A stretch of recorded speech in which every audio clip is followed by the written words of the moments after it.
Let me introduce you to the next overdone genre in gaming, the new modern military first-person shooter or survival game of the industry.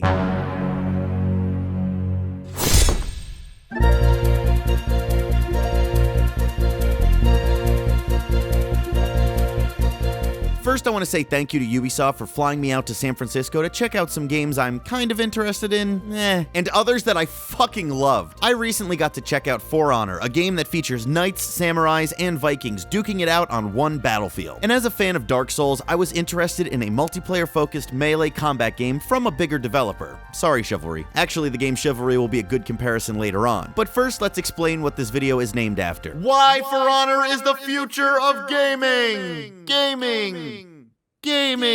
Now here's a shocker already, but For Honor isn't the future of gaming. I'm sorry, I've lied to all of you. But what I'm trying to say is For Honor and other games like it are going to be the next big overdone genre in gaming. Let's do that thing where I describe a game and it can be a whole bunch of different games. It'll be great. This is a multiplayer focused game with a cast of characters that have different and unique abilities that must work together as a team to win the match. I kind of imagine this part coming out of a TV at like GameStop with those people who are clearly not gamers and just reading off a script. Let's see what you think.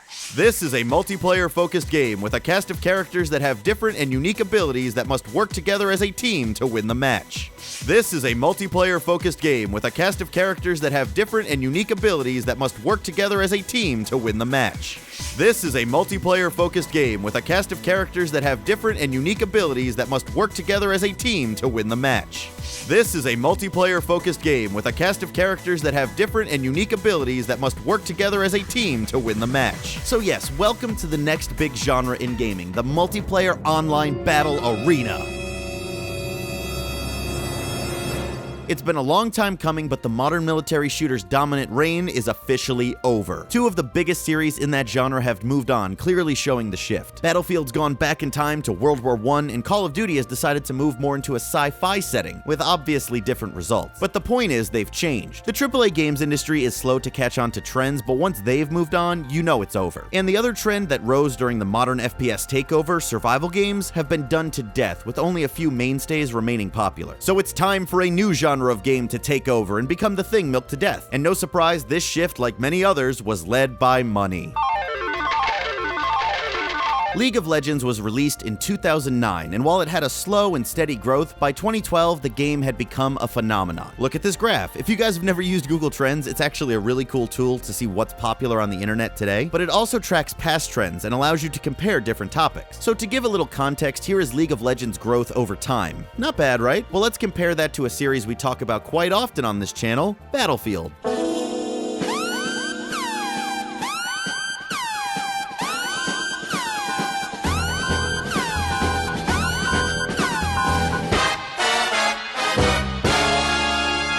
So yeah, that line way up there, that's what we call a phenomenon. A phenomenon that continues to this day, but a phenomenon nonetheless. Another example of something hitting these numbers of popularity is, oh, what a surprise, Call of Duty Modern Warfare 2, a game that shaped the industry around it for years and years to come. Remember, no rushing.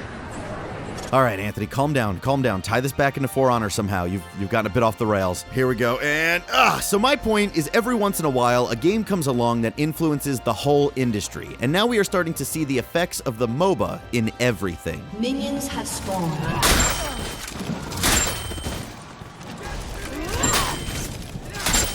I bring up For Honor because one, it's an example of a game adopting these influences that I'm actually excited about. And two, I'm capitalizing on the game's nearby release to get views. And you clicked on it, didn't you? You were curious about the new game before it comes out, and you got caught up in the hype, and you were looking for videos about it, and you were like, oh, well, this one looks like fun. Let me click that. I'll see what happens. YouTube algorithms are a conversation for a whole nother day, but when you look at For Honor, you can see the multiplayer online battle arena fingerprints all over it. The Nodachi was long thought to be too large for use in real war. Members of an ancient order, fallen into dust. Wild, free, and utterly without fear. Here we are, look at this unique cast of characters with their own special moves and different ways to play. Some characters are big and slow, but pack a punch. Others are fast and nimble and sneak up on the enemy to get a quick attack. Now you might say, games have had different classes forever, Anthony. Look at games like Battlefield, they have a bunch of different classes like Assault, Medic, Support, all fulfilling different roles to help the team. But there is a difference between these types of class systems and different characters being their own classes. I brought up Chivalry before because it's the perfect example, and if you don't know Chivalry, it's a first-person melee combat game that came out a few years ago. It's somewhat similar to For Honor, but on a smaller budget, but its big difference is having a class system like Battlefield and other similar games. So in Chivalry, you have heavy characters, light and fast characters, and some in between, but here, no one is an individual.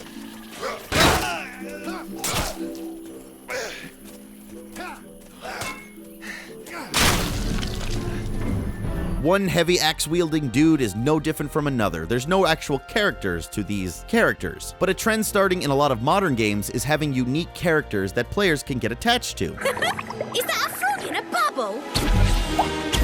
Oh gosh, they are so cute. This new trend of unique characters instead of just classes also helps build a community around these games. Games like Overwatch have characters that you can easily identify, and so people get attached. Now, of course, it doesn't hurt that majority of the female cast looks like this. Fingers down my side. Girl, you look mighty fine. Won't you rub your fingers down my spine? Whew, but the point still stands. People latch onto these characters and become fans. That's why fandoms form around these games, and that can instantly help a game remain popular over a longer period of time. Look at Team Fortress 2. It's kind of a weird mix between the two things I'm talking about, but they decided to give their classes their own personalities, even though you can have like 5 or 6 of them running around at the same time. And because of that, people got attached to the characters of the heavy or whoever and made memes and jokes, and that definitely helped the TF2 community thrive. Oh my God, who touched Sasha? Honestly, do any of you remember the heavy character from Team Fortress 1? No, because he wasn't one. So players having characters to attach themselves to can help a game's community, and that's another big change in this new genre, longevity. Now there are games that have been around for years and years that people still play today, like World of Warcraft, but for every WoW, there are at least 30 MMOs that never took off and died.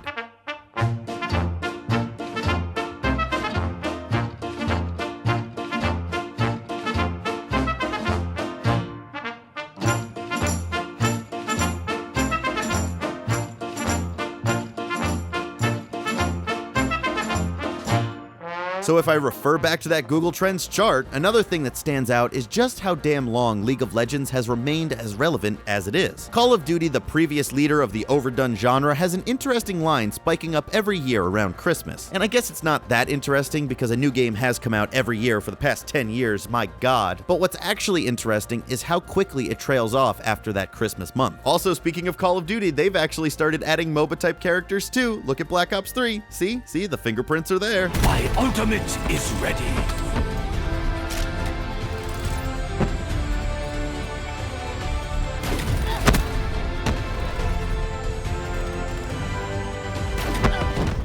But anyways, companies love looking at charts to figure out what they want to do next. And looking at this Call of Duty chart, is there any surprise that franchises started getting pumped out every single year? Every year, a new game in a genre? Because that'll never get old. I've played Assassin's Creed 2, and that burned me out. Because I tried to play Brotherhood, and then I got burned out, and I never played them again. I tried 3, because I got it on Black Friday. It was a super good deal. It kind of, I mean, it didn't suck, but it was just, you know, the same. And then I heard the Pirate one was good, but then the rest. Point is, stop making so many Assassin's Creed games. Prince of Persia was better anyways. Wait. I don't even know your name. Just call me But yeah, there was a Call of Duty every year, Assassin's Creed every year, and even EA tried to do it by staggering Battlefield and Medal of Honor releases. Well, Jim, people are losing interest in our series just a few months after we release it, so we better pump out a new game so people don't forget about us. That seems like a good idea, right? Yeah, let's do that. But what they forgot about was franchise fatigue. We've seen it in the past with Tony Hawk games, Guitar Hero games, and now Call of Duty. These games focused on piquing our interest every year to stay relevant, instead of making a compelling game with constant updates that people wanted to come back to all all year. That's where this League of Legends line comes in and shows that once the game took off, they have remained pretty consistently popular over the years without having to make League 2 or something. So first, everyone jumped on the MOBA scene. Do we have a cast of characters that we can exploit for money? Let's make a MOBA out of that!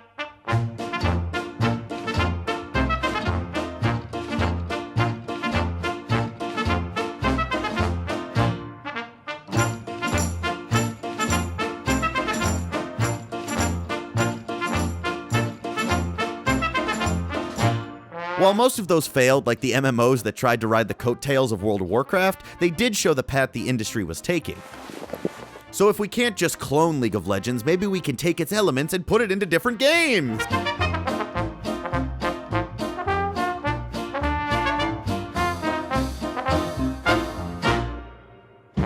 Game companies at the end of the day want or need to make money, and I think now they are slowly realizing they will make way more by making games that we want to come back to. While some companies are holding on to the old ways, many are starting to come around to this new community building model. For Honor is the case in point of that. Right, this video is about For Honor. So they've already said they're going to be releasing free DLC for Honor, so they won't split up the player base and hopefully cultivate an audience. A lesson that Ubisoft learned with Rainbow Six Siege last year.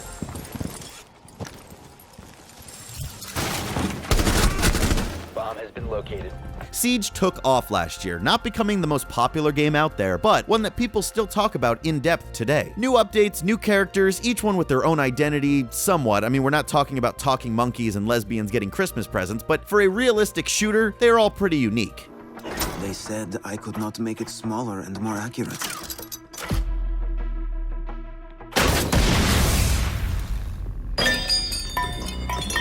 They were wrong. While I haven't played a ton of the game myself, I am super happy to see it take off. When's the last game you can think of that came out and formed a whole community around it right off the bat? I mean, maybe Rocket League, but my point is, it's rare. It was something new, a reboot actually, but still, nobody expected it to become a thing. A multiplayer FPS only game? No thank you. But it worked. And I think it's because from the beginning, they promised to take care of their community. If you invest in our game, we won't just try to sell you more and more map packs, but instead we'll give back to you guys with free maps and characters that the community can get excited about.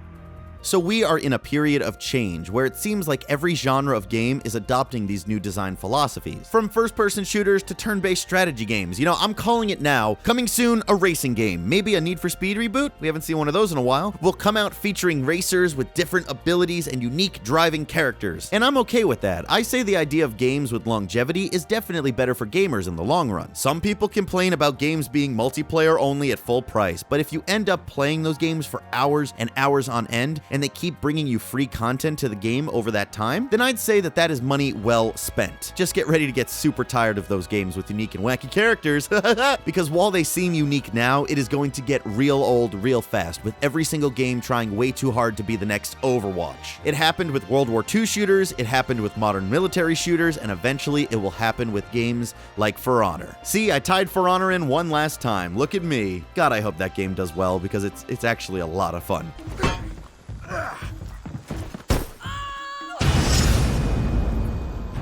Thank you guys so much for watching. That's just what I think about For Honor and the entire future of the game industry.